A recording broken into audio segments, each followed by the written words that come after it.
programang ito ay rated SPG. Striktong patnubay at gabay ng magulang ang kailangan. Maaaring may masiselang tema, lengguwahe, karahasan, sexual, horror o droga na hindi angkop sa Ngayon, nandito po kami sa venue.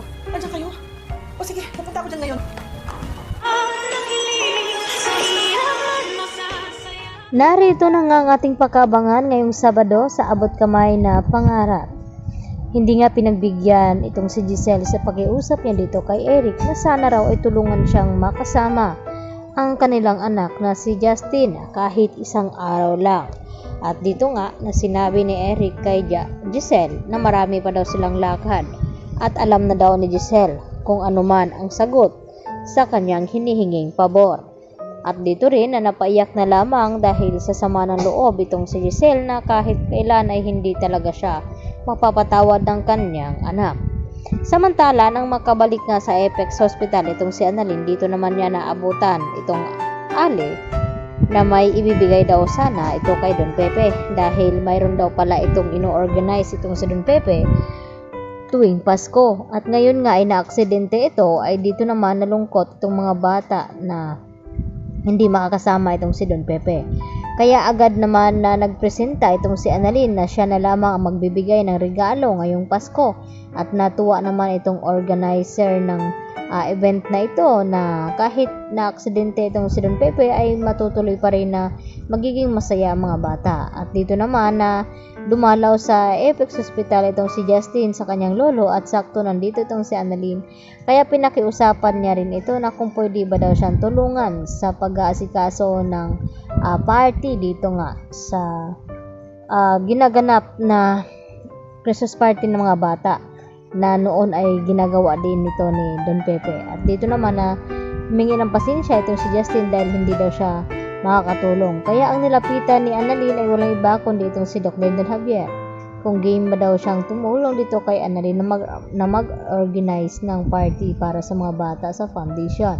At dito naman ay hindi tinanggihan ni Doc Lyndon Javier.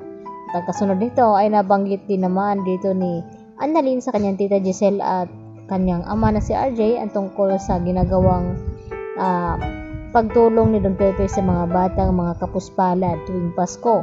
At dito nga nahumanga itong si Giselle dahil marami daw talagang inilihim ang kanilang ama.